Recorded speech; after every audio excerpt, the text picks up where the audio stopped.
എന്തായിരുന്നു ഭാരതത്തിന്റെ ഈ സനാതന ധർമ്മത്തിന്റെ ബലപ്രസിക്കാരോട് കുഷ്ഠരോഗികളുടെ സമീപനം? ഒന്ന്, either burned alive or buried alive. ഞാനൊരു കുഷ്ഠരോഗിയായാൽ കുഴിച്ച് ജീവനോടെ എന്നെ വിത്തകപ്പെടെ നടന്നത് ചരിത്രത്തിൽ രേഖയുണ്ട്. അല്ലെങ്കിൽ എന്നെ കത്തിക്കും. അല്ലെന്നുണ്ടെങ്കിൽ മൂന്നാമത് അല്പമെങ്കിലും ജയമുണ്ടെങ്കിൽ ഒരു കിണ്ണം കെട്ടി ഒരു ഫീസ്റ്റ് നടത്തിയിട്ട് കാട്ടിലേക്ക് ഓടും. ആ കാട്ടിലേക്ക് പോയവരെ തെരഞ്ഞെടുത്തു ചെന്നതാണ് ക്രൈസ്തവ മിഷന്മാർ. എന്തുകൊണ്ടായിരുന്നു? അവർ പറഞ്ഞു, ഞാൻ ഗ്ലാഡിസ്റ്റൈൻസിനെ അവസാന റിപ്പോർട്ട് പറഞ്ഞില്ലേ ഒക്കത്തുള്ളല്ലോ, ഗ്ലാഡിസ്റ്റൈൻസ് ഗ്രഹാം സ്റ്റൈൻസിനെ കൊന്നല്ലോ.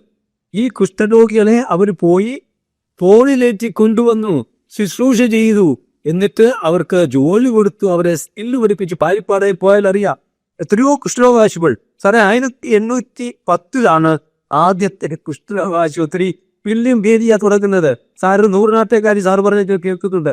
എത്രയോ ദേശങ്ങളിലേക്ക് ഇന്ത്യ മൊത്തം കുഷ്ഠരോഗാശുപത്രി തുടങ്ങിയത് ക്രൈസ്തവ മിഷന്മാർ. അത് മാത്രമല്ല, കുഷ്ഠരോഗത്തെ പെയിനെ പറ്റി, വേദനയെ പറ്റി ഏറ്റവും കൂടുതൽ ഇവിടെ പഠനം നടത്തുന്നത് CMC-യിലെ വളരെ ബ്രദത്തിന്റെ സാധാരണ പരിപാലനുണ്ട്, വിദഗ്ധരായ ഡോക്ടർമാരാ. അല്ല, ഒരു സനാതന ധർമ്മവും ഇതിനകത്ത് ശ്രമിച്ചിട്ടില്ല. കുഷ്ഠരോഗിയെ കൊന്നുമുടിച്ച ചുട്ടരിച്ച പാരമ്പര്യമാണ് സനാതന ധർമ്മം എന്ന് പറയുന്നത്. അതേപോലെ തന്നെ മലേറിയ എന്ന് പറയുന്നത് ഇന്ത്യയിൽ എവിടെങ്കിലും വന്നു ആ വില്ലേജും ആ റീജിയൻ മുഴുവനും മരിക്കുക.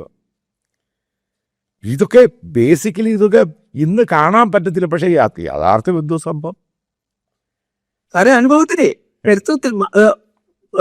മാൾട്ടോസ്, ഇപ്പോഴത്തെ ലാക്കബിലെ മാൾട്ടോസിലെ ചീഫ് മിനിസ്റ്റർ പറഞ്ഞത്, ക്രൈസ്തവ മിഷന്മാരില്ലായിരുന്നുവെങ്കിൽ മാൾട്ടോസ് ജനതതി മൊത്തം മലേറിയയുടെ അടിയിൽ മരിച്ചുപോയവരെ എന്നാ പറഞ്ഞത്.